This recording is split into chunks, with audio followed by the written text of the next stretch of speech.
The scripture reading that John has chosen this morning comes from Luke 22, 7 through 30, and I'll be reading out of the NIV. Then came the day of unleavened bread, on which the Passover lamb had to be sacrificed. Jesus sent Peter and John, saying, "Go and make preparations for us to eat the Passover." "Where do you want us to prepare for it?" they asked. He replied, "As you enter the city, a man carrying a jar of water will meet you. Follow him to the house that he enters, and say to the owner of the house, 'The teacher asks, where is the guest room, where I may eat the Passover with my disciples?' He will show you a large room upstairs, all furnished. Make preparations there." They left and found things just as Jesus had told them, so they prepared the Passover. When the hour came, Jesus and his apostles reclined at the table, and he said to them, "I have eagerly desired to eat this Passover with you before I suffer. For I tell you, I will not eat it again until it finds fulfillment in the kingdom of God." After taking the cup, he gave thanks and said, "Take this and divide it among you. For I tell you, I will not drink again from the fruit of the vine until the kingdom of God comes." And he took bread, gave thanks, and broke it, and gave it to them, saying, "This is my body given for you. Do this in remembrance of me." In the same way, after the supper, he took the cup, saying, "This cup is the new covenant in my blood, which is poured out for you. But the hand of him who is going to betray me is with mine on the table. The Son of Man will go as it has been decreed, but woe to that man who betrays him." They began to question among themselves which of them might be who did this. A dispute also arose among them as to which of them was considered to be greatest. Jesus said to them, "The kings of the Gentiles lord it over them, and those who exercise authority over them call themselves benefactors. But you are not to be like that. Instead, the greatest among you should be like the youngest, and the one who rules like the one who serves. For who is greater, the one who is at the table or the one who serves? Is it not the same one who is at the table? But I among you as one who serves. You are those who have stood by me in my trials, and I confer on you a kingdom, just as my Father conferred one on me, so that you may eat and drink at my table in my kingdom and sit on thrones, judging the 12 tribes of Israel." There were 13 guys who walked into a restaurant, and the maitre d' came up to them and said, "Do you have a reservation?" And they said, "Yeah, we do, table for 26. And the maitre d' looked at them and did a quick mental count and said, "Of course, as soon as the rest of your party arrives, we'll seat you." And they say to the maitre d', No, we're all here. We just all want to sit on one side of the table."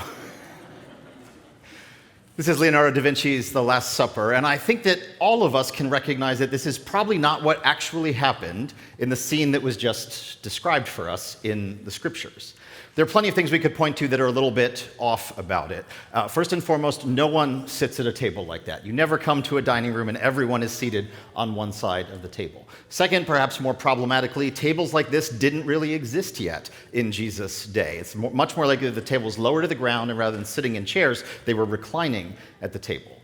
None of Jesus' disciples were Italian men in the 15th century. They were actually Jewish men living in Palestine, whereas Da Vinci went out and looked for models amongst the people he saw in the streets of his day. There are all kinds of things that we would point to that say, this isn't quite the way that it was. But it's not like Da Vinci is making this up out of whole cloth. He is describing something real, depicting something real in this painting, but he's taking some liberties with it. He's taking some incomplete data and arranging it in such a way that it makes sense. There's still something real behind all of this, but what we're seeing here is not actually quite the real thing. And I imagine some of us would think it'd be so much easier, the life of faith would be so much easier if we didn't have all this distance between us now and what really happened back then. If we could just get back there, maybe then all of this life of faith, this desire we have to follow Jesus, trying to know what the right thing to do in the world is, it would all be so much easier if we could just be there in that moment and see what really happened. Now, of course, we can't do that, but I think maybe we can get a little bit closer. So what I want to try to do this morning is start right here with this experience we have of seeing this painting and sort of work our way back, digging like phases of an archaeological project, or like peeling back layers of an onion to try to get back what is the core, what is the center, what is the foundation. So what is happening right now as you look at this painting? What I'm going to say next is, there are going to be a lot of things that sound like a lot, but I promise you all of these are actually oversimplifications in some way, shape, or form. What's happening right now is that your eyes are absorbing millions and millions of photons, little packets of not quite energy, not quite mass, of light vibrating at different wavelengths. They're traveling into your eyes at something like 186,000 miles per second. And those photons are actually being generated by these things hanging above your head in the back of the room, these little white projectors. There's a light bulb in them, and it's emitting light. It's emitting these photons. And those photons are going through a series of filters, being separated out into red, green, and blue, and then bouncing around a couple mirrors and projecting out different colors, or what we experience as colors. And behind that, behind those projectors, or underneath those projectors, what's actually happening is that there are a bunch of these little dots. They're called pixels. And what our brain is doing is making this composite image out of these little pixels that have different color values and luminance values. The photons operate slightly differently for each of these pixels. And behind that, there's a computer sitting in the back of the room that has a file on it. And in that file is encoded a bunch of values for each of these different pixels, first in binary form. I'm not going to show you the binary, but this is the hexadecimal form. So this is at the byte value. There are a bunch of little instructions inside this file that are telling these projectors to display this certain value of light at this particular wavelength. Now, this arrangement of these different bytes only exists because at some point in time, someone took a camera with them to a monastery in Milan, and they stood in front of a wall inside this monastery, where on this wall, a man named Leonardo da Vinci, a little over 500 years ago, he applied these layers of different materials, some tempera paint, some oil-based paint. He actually mixed some egg yolk into some of his paint to get exactly the effect that he was looking for. He applied these different types of paint to present something that looks kind of like this. This is actually a restored version. Again, this is over 500 years old. It was painted on plaster. If you know anything about plaster, it doesn't hold up forever. And so this is deteriorated and been repainted. But this exists in this monastery in Milan. I'm not sure if Jerry and Jeanette made it to Milan. Was that on your radar? So they didn't get to see this in person, but some people have seen it in person. Took a picture of it. That picture got encoded. It sits on that computer. It's projected through these projectors. It bounces off this screen into your eyeballs. But how did Da Vinci know this story? What's the next layer behind that? Da Vinci likely had heard this story in church. Pretty much everyone grew up going to church, hearing the Bible read to them. It's possible that Da Vinci read this story in Italian, his native language. In fact, the first Italian translation of the Bible had just been completed about 10 years before Da Vinci painted The Last Supper. It's also possible that Da Vinci read the Bible in Latin. He had taught himself a little bit of Latin along the way, and there was a Latin Bible that had been in existence by this point for 900, maybe 1,000 years. We call that Bible the Vulgate. Latin was the common language of the time. That's where we get our word vulgar from. And the Vulgate exists because there were some wealthy women who sponsored a scholar named Jerome to do this work of translating Greek texts into Latin. This is Caravaggio's depiction of what Jerome might have looked like. Again, probably not super accurate, although Jerome was rumored to work with a skull in his office to remind himself that one day he too would die. So Jerome had translated these Greek manuscripts into Latin. So behind the Latin translation or the Italian translation that Da Vinci read, there was a Greek translation. It probably looked something like this. This, as far as we know, is one of the oldest existing manuscripts of the New Testament.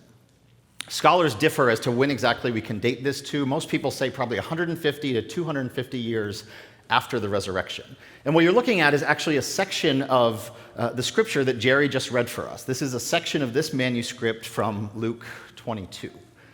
But these manuscripts, the ones that we date to maybe 150 or 250 years after the resurrection, they would have been based on older manuscripts. There had been this tradition of copying manuscripts, preserving them, and passing them on.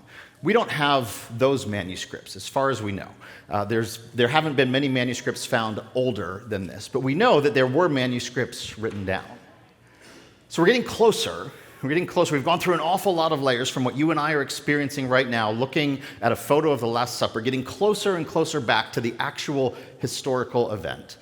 But there's still a couple more layers, because behind these manuscripts are something that, for the sake of expediency, I'm just going to call oral tradition. If you're a biblical scholar, you know it's far more complex than that. I'm not going to get into all those complexities. But there were stories that circulated about Jesus and about his followers. Stories that people told and retold to their friends, their neighbors, their families, their children, and those stories got passed along.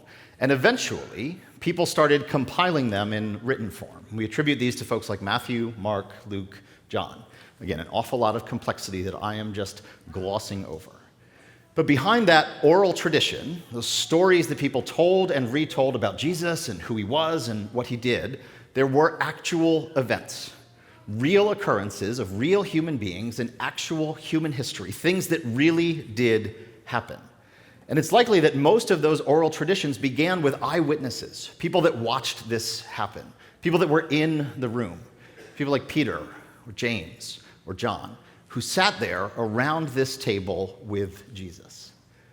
So there is this core, this real thing that happened. And we actually can get back behind some of what Da Vinci depicts for us. We can find some earlier depictions of us. This is likely dated to the 6th century. This would have been on some manuscripts that were translated. So maybe 800 years before Da Vinci was painting his depiction of the Last Supper, we have this one. Or an even older one that we can't say whether it's the Last Supper or not, but it certainly depicts followers of Jesus around a meal together. This was in some underground caves called the catacombs. And so we're getting really, really close, so close to the core, the kernel, the foundation, what really did happen. And maybe you think, if I could just be there, if I could just be in that room, the way that someone like Bartholomew was, if I could just sit there where Bartholomew sat and hear what Jesus said, then it would all make sense to me. And maybe that's true, but maybe not. Because for as thorough as I have tried to be, as pedantic as I have been, working from this experience of seeing this painting all the way back to what really happened, there's a layer that I left out, a layer that is always present with us, a layer that exists somewhere between the photons entering our retinas and our brains creating something that we would call sense. There's always an interpretive filter in all human experience. We don't have direct, unmediated access to reality. There's sensory data that comes in through our eyes, through our ears, through our sense of taste and smell and touch. All of this data comes in, and then we arrange it in a particular way to make sense of it. Just like Da Vinci is taking this raw material of 13 people gathered around the table, and he's arranging them in a particular way so as to make sense of it, this is what we are doing with all of reality all of the time. We're not making it up. There is something real that is happening. You are having an actual experience. There are actually sound waves vibrating that you are interpreting as my voice. But that interpretive layer is always present with us. That process of taking data and arranging it in a particular way so as to make sense of it. There are different people who have reflected on this in different ways. The philosopher Immanuel Kant described this as synthesis. Synthesis, bringing things together. And he called it a blind, though indispensable product of the soul. And I think what Kant meant by blind is that we're not usually conscious of it. When we go through our ordinary, everyday lives, we assume that what we're experiencing, what we're seeing, what we're hearing is basically a reflection of reality. But Kant says there's actually this synthesis happening. It's happening within all of us all the time. We are taking the available data and we are arranging it in a certain way to make sense of it. A more modern scientist by the name of Anil Seth went so far as to describe our conscious experience of the world as what he called, quote, a controlled hallucination. A controlled hallucination. Now, he has walked that back a little bit since then. He says that phrase has gotten him in a little bit of hot water because it can tend toward this idea that there is no there. There's no actual reality up here. It's out there. It's all just a figment of our minds. That's not what he means.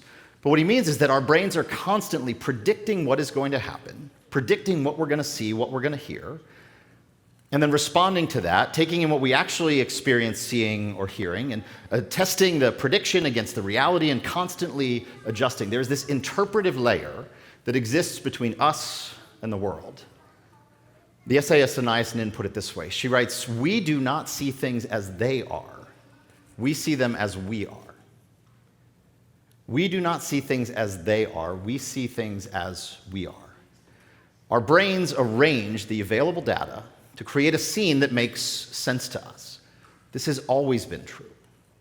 So even if we could teleport ourselves back into this scene, which again is not the actual scene, but if we could get all the way back to the actual scene and sit there with Jesus in the flesh, we would still have this experience of our brains needing to interpret the available data in a particular way. And this is how humans have always worked. And in fact, we see this happening with Jesus' disciples. Jesus has gathered his followers together around a table, or in Da Vinci's understanding, all sitting behind a table.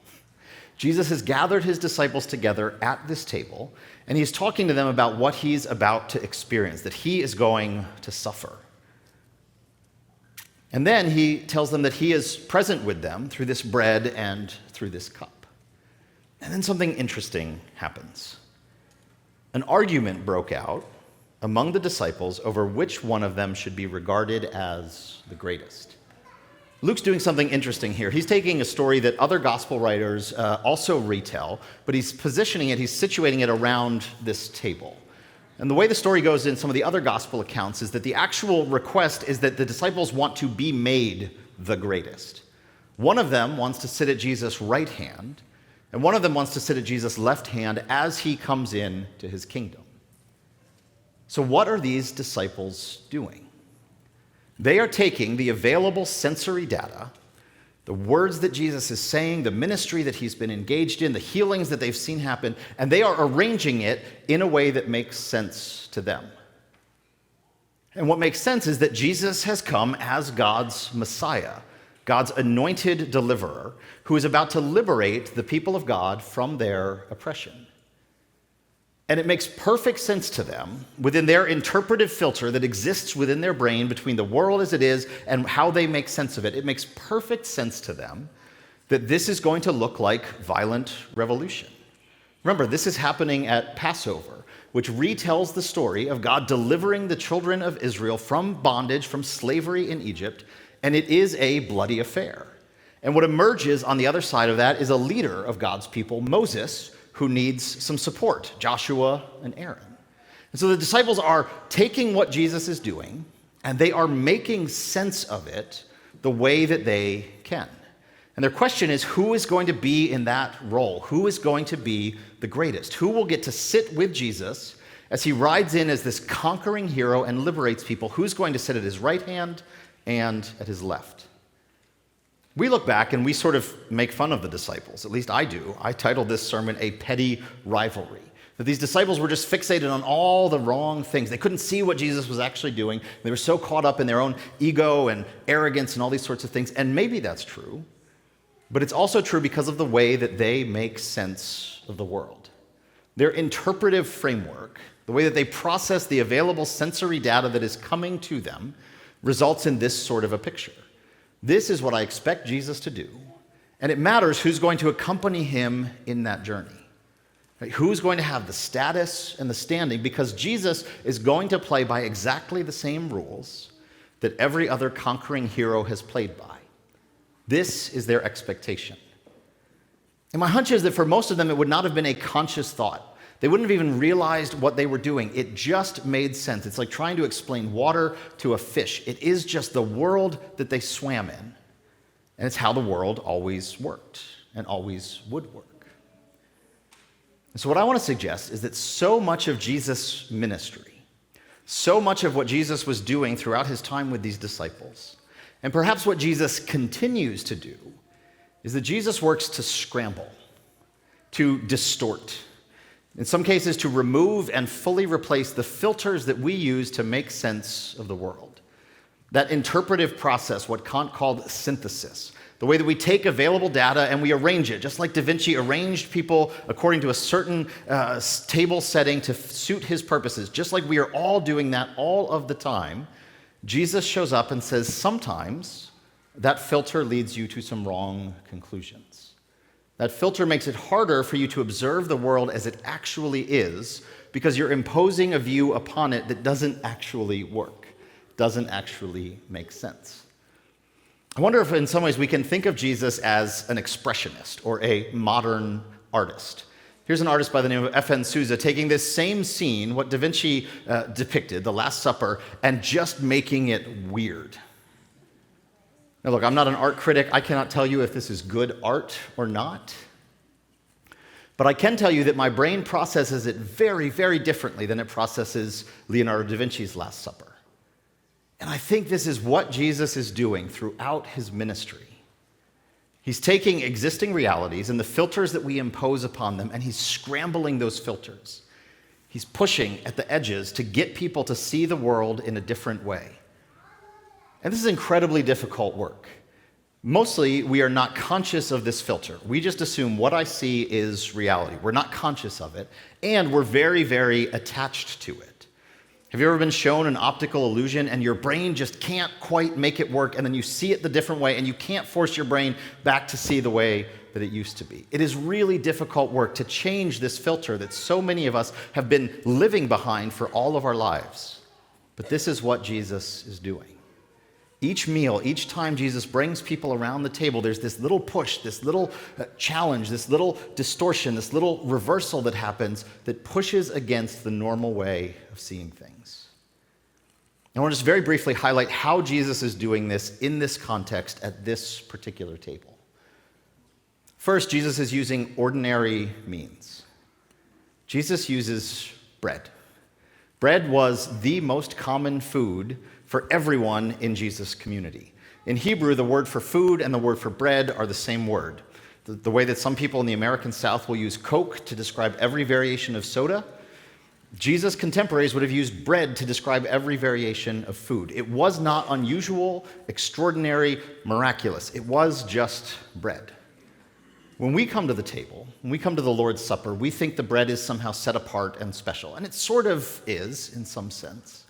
But Jesus is using ordinary bread. Now, it was unleavened. It did stand out a little bit because this was Passover, but that wouldn't have been entirely unfamiliar to people either. Jesus is using ordinary means to challenge the way that people make sense of the world. I wonder if part of what's going on is Jesus is taking this incredibly ordinary thing that the disciples had seen literally thousands of times before and charging it with a new potential, a new energy. This is not just bread. This is my body broken for you, right in the ordinary, everyday nature of things. And maybe it sparks this cycle that allows us to see the world anew, because this one part of nature has been transformed, charged in Hopkins' phrase with the grandeur of God. It allows us to see that the whole world is in fact charged with the grandeur of God. Jesus is using ordinary, everyday means. But Jesus is also using other people. Jesus brings together this group of disciples who do not always necessarily share a lot in common, don't see eye to eye. They have different filters for making sense of the world. If they were to sit down and paint this scene, you would get probably 12 different paintings, some of which would show people all behind the table, some of which would show people gathered around. They had different ways of making sense of the world. And some of those ways were in active conflict with each other.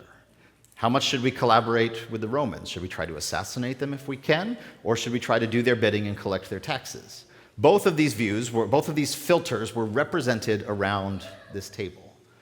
And this is a tremendous gift that God gives to us, the gift of other people. Because my view of the world is incomplete. My filter distorts the reality of things. It certainly makes it easy for me to miss what God is doing in the world. And your filter is also incomplete, but the way that yours is incomplete is probably different from mine. And so you and I need each other to kind of test ourselves against reality. You see the world in one way, I see it in a different way, and we need to be able to have actual conversations about those differences to learn better what the world actually is. Jesus is pushing against people's filters by bringing them around the table with people who have a different set of filters, who see the world differently. Jesus is forming this community where everyone is welcome, but no one has a total monopoly to say this is the way the world actually is. But everyone is welcome. Even Judas comes to share in this meal. Jesus uses the gift of other people to show us a deeper glimpse into what reality actually is, beyond the filters and sense-making that we impose on it. And I think Jesus has been doing this all throughout his ministry, and Jesus continues to do this for us today, challenging us to see the world in a slightly different light, to be open to the possibility that we might be wrong about some things, that someone that we have a strong disagreement with might have some truth that we also need to be able to accept and embrace. This is what Jesus is doing. None of us has direct, unmediated access to reality. We get really, really close, and our brains are remarkably good at giving us a depiction of the world that makes sense, and they also always are prone to error. But God is faithful, and Jesus is always summoning us, inviting us to see the world anew. And so we're going to do exactly what Jesus taught his disciples to do, to come to some very ordinary, everyday elements of bread and juice in this case. In Jesus' day, it would have been wine. To come to take this bread and juice together and allow it to be a way that God opens our eyes. So I'd like to invite the communion servers to come forward. The way that we'll be celebrating communion is through intinction. So the ushers will be coming around to dismiss you row by row. You'll be offered a piece of bread that you can then dip into the cup and partake of. Communion here at Forest Hills is open to all baptized believers. If you haven't been baptized but want to participate, Nina's going to be available to offer a prayer of blessing. So as the communion servers prepare the elements for us, I just want to remind you of the story that we just heard.